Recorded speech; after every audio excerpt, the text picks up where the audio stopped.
What aspects of a man's life are most women unaware of? We very rarely get compliments, and if we do, we remember them for the rest of our lives. Seriously though, I am a guy, and at work in the hallway another guy the first had never met complimented my new shoes. That was a few years ago. It was 2002, a few months after 9/11, and I had started working out, unrelated events. A woman I didn't know but had seen around asked me, "Have you been working out?" I'm a gay man, but I still remember that shit like it was yesterday. Yeah, I've been meaning to say this, but it seems that for many problems women face, men have opposite, albeit not equal, problems. Women have to deal with people desiring them too much. Creeps, stalkers, sexual assault, and generally being seen as a thing to be desired and acquired. Men, on the other hand, have to deal with not being desired. Not nearly as big of a problem. More a problem for our sense of self-worth than for our safety. And of course some men have to deal with being objectified and some women have to deal with not being desired, but even then, it's because women are pushed to think that being desired is important to their value as a person. But I guess men are too, and that's part of my point. Although being desired could mean many different things. I'm not really sure what I'm saying. Just rambling and going in circles. And I don't want to act like these things apply to all men or all women. I just hope someone who reads this gets something out of it. Makes sense to some of it. I got catcalled by women once about 5 years ago. I still remember it.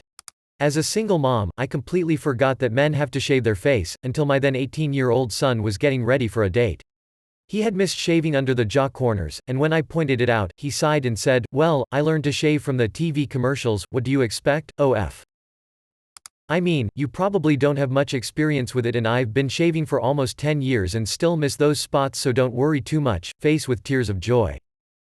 I use an electric razor for the most part, and when I'm in the shower washing my face I can feel where I missed and have an actual razor in there to go over the spots here and there.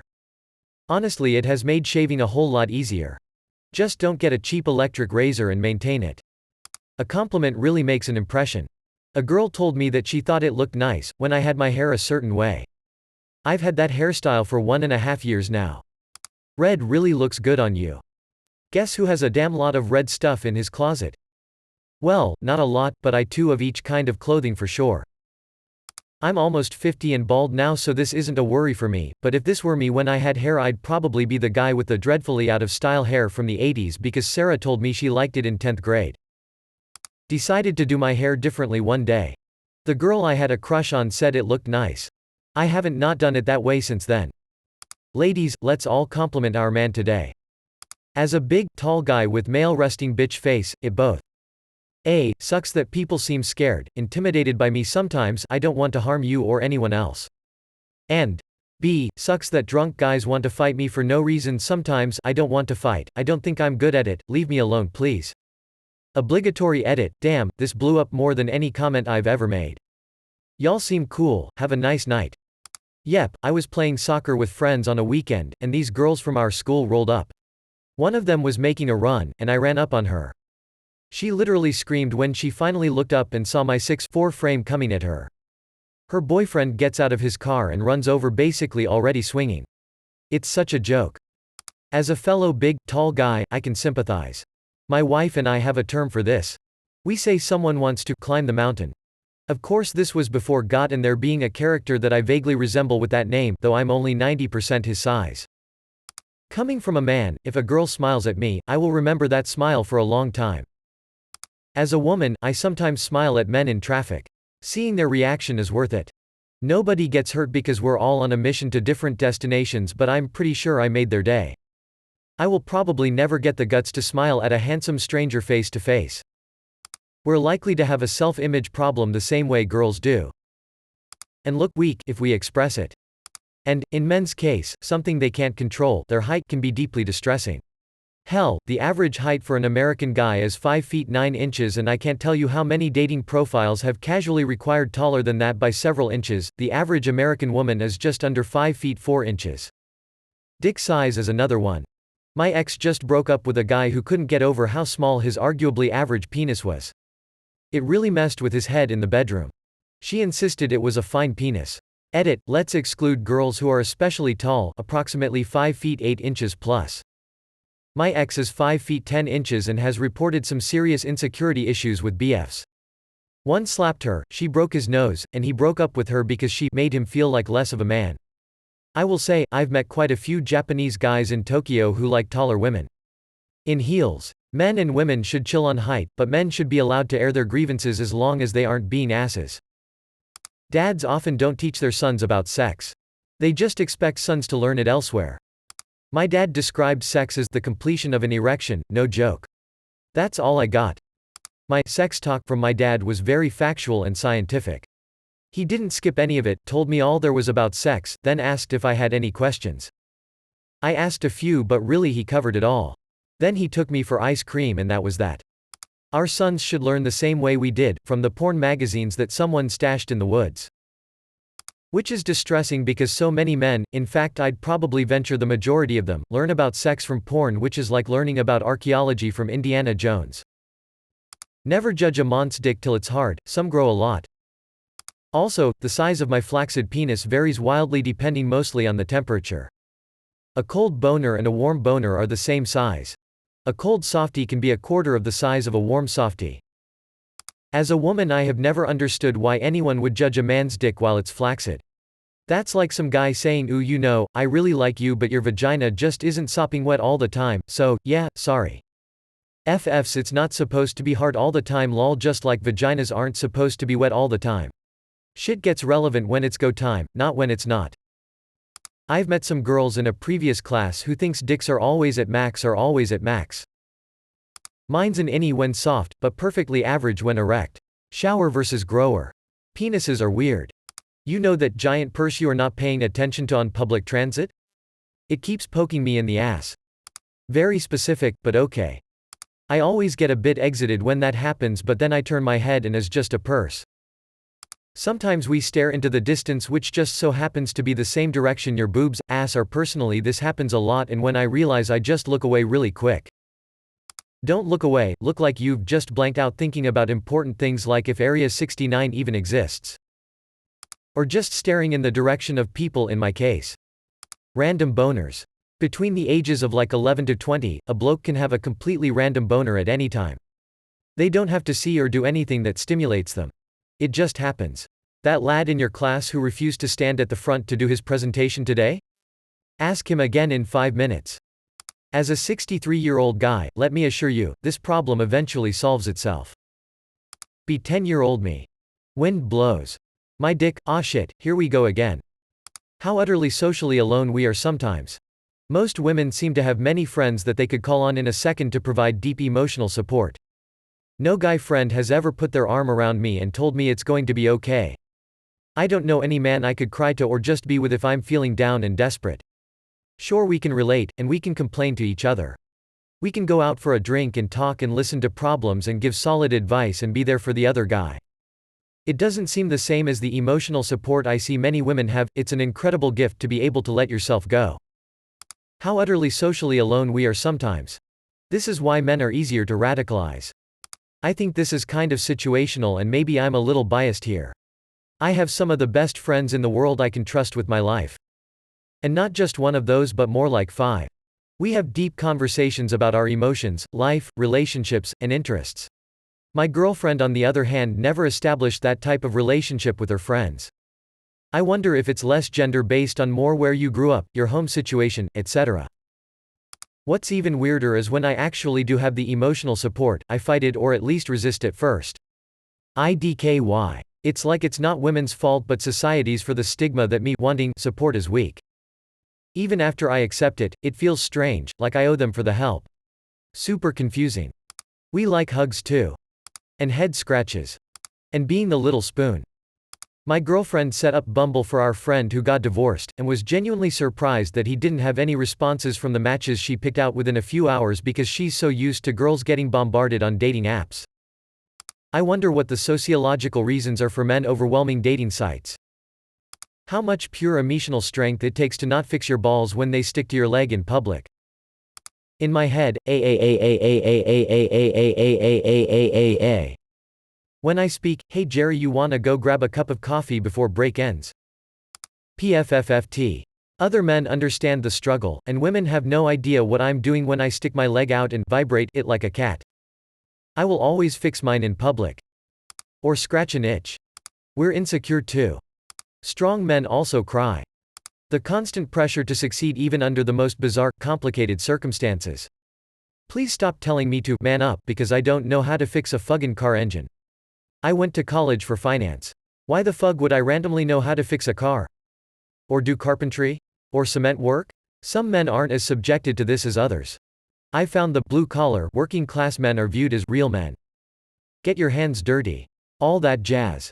Yet suddenly when you've got someone with a desk job, they get all kinds of shit.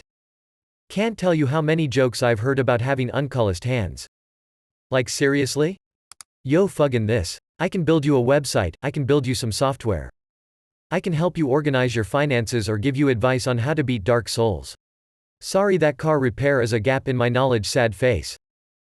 I'm both blue and white collar. Started blue. Even there, people call you a bitch anyway. You can't win. There are no men in the world. Just all us sissy bois. Lol. The amount of masturbation we do, even when in long-term relationships. You'd be surprised on the other side as well. Yeah. We masturbate too. Like a lot. Shrinkage while running. Is that just me? I'm not a runner so I can't say, but I would imagine that it's because blood is being directed other places like your claves maybe. It takes emotional energy to listen to someone vent about problems that are not solvable. They are typically solvable, that just isn't what they want. I have this problem with someone close in my life. She has a slew of mental and physical health problems that all seem to be amplified by one another. The thing that helps one makes the other worse, and vice versa. It's been several years now and hundreds of doctor's appointments and still no definitive answers. She doesn't have many people that are willing to listen and validate her feelings, and I'm her family so I do my best. But man, it is very emotionally taxing to hear about deep depression due to her thoughts that she'll never be able to lead a normal life. And being an engineer, not being able to offer a solution kills me inside. Trying not to seem like a pedophile while watching your younger brothers or child in a public place like a swimming pool or park. This is way too relatable. As soon as you're somewhat close to an underage person as an adult and you don't look like their dad, family member, you immediately get perceived as a possible pedophile. Like I just want to spend some quality time with my brother or a younger friend, i.e. the younger brother of my closest friend. If I'm ever in a place with a bunch of kids, I just randomly yell out at one of them now and then to look like I belong. Hey, I said no running. Oh, one of these kids must be his. Doesn't even have to be the same kid every time, or even a specific one at all. Just yell in the general direction of some children, nobody'll notice. The number of times a day our sack sticks to our leg. IDK. I was at work once. I was walking over to the desk where my coworker Susan sat. As I walked I tried to unstick my balls by doing a not very subtle lift the leg maneuver, and she turned right around as I did it and made perfect eye contact. All she said was, "I have a teenage son, I already know, and I don't care." I just quietly backed out of the room in shame. What do you think humanity invented briefs for? Every time you work out your slong flops around and usually sticks up in the most uncomfortable position possible, which also looks very suspicious. Is that why some guys wear jock straps? The periods between interactions. We are usually alone, lonely and depressed as absolute fug. But during interactions you'll never know because we don't want to appear vulnerable. Or am I self-projecting here? You're not alone, but still the latter. I hope you can make your situation better tomorrow than it was today. Just how disposable the world at large sees us as. Women and children first. That said, I like to think that, in such a situation, I'd be among those enforcing that rule. I fucking love it when my woman pets my head and plays with NY hair. Tired boners.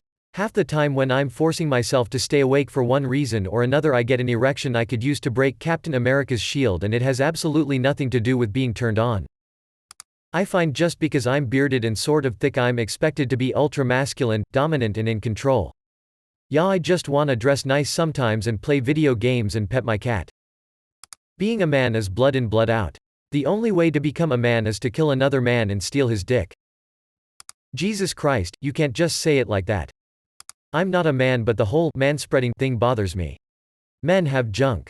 They aren't sitting with their knees apart to assert dominance, they're sitting with their knees apart so they don't crush their balls.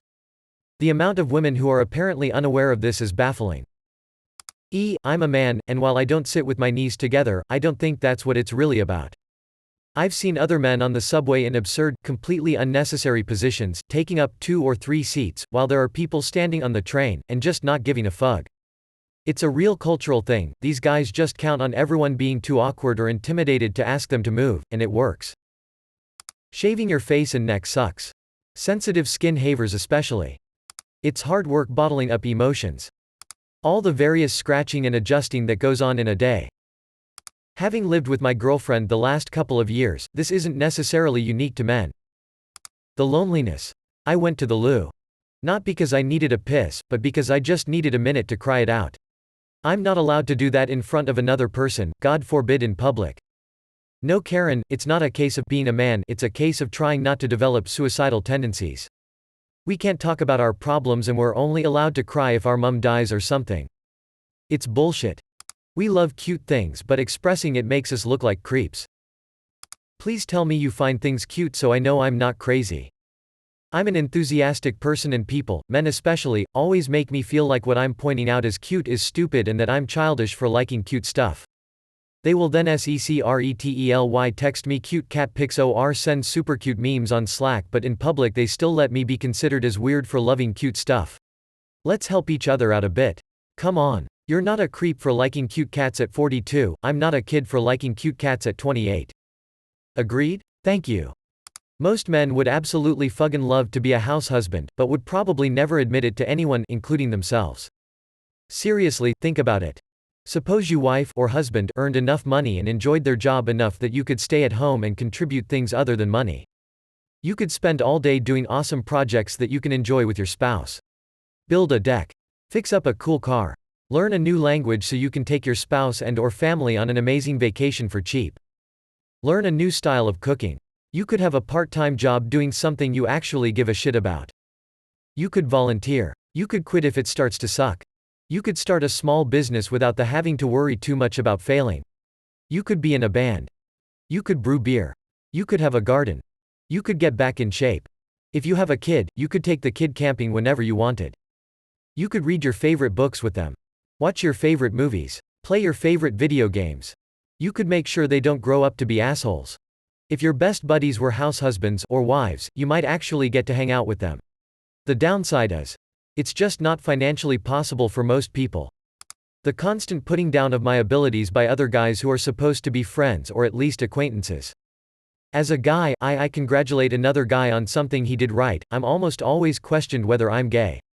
But tearing that motherfucker down with insults will get me laughs and make me feel good. It's toxic. The sheer amount of helicopter dicking that goes into my average day. Oh, we know that. What do you think I use my boobs for? Helicopter boobing, yes sir. My balls need regular adjusting and repositioning. This is mostly done through a weird, unusually wide side step, half lunge motion. When possible, we will manually adjust. But if you ever see us do that weird step, that's what we're doing. Not a man, but I hear they too suffer from eating disorders, and nobody talks about it. We like to be held while we sleep too. Depression, never-ending crippling depression that starts while in school and stays with you for your entire life. And the times you tried to get help you're ridiculed, told to take it like a man, or mocked. And you eventually simply shut down and stop looking for help. It's not that you are acting tough, you just come to conclusion that being miserable is what it means to be a real man. The copious masturbation. My late wife was unaware of the post-pee shiver, until I told her when she was 40 years old. She was absolutely dumbfounded and fascinated with this new knowledge. She even accused me of making it up. Men have no idea how to talk about feelings cause nobody ever told us how to do it. The loneliness. Both the good and bad sides of it. I love being alone, I hate being lonely. The underside of the toilet seat. I don't know, I guess we're sad too. Post-coitus crooked pee streams. Guys have an inherent need to not seem vulnerable around women. We instinctively need to present ourselves as protectors with limited weaknesses. There is always this driving force urging masculine action and discouraging anything perceived as weak. I'm sure women recognize this, but I don't think there is much thought that goes into the driving force behind men's actions.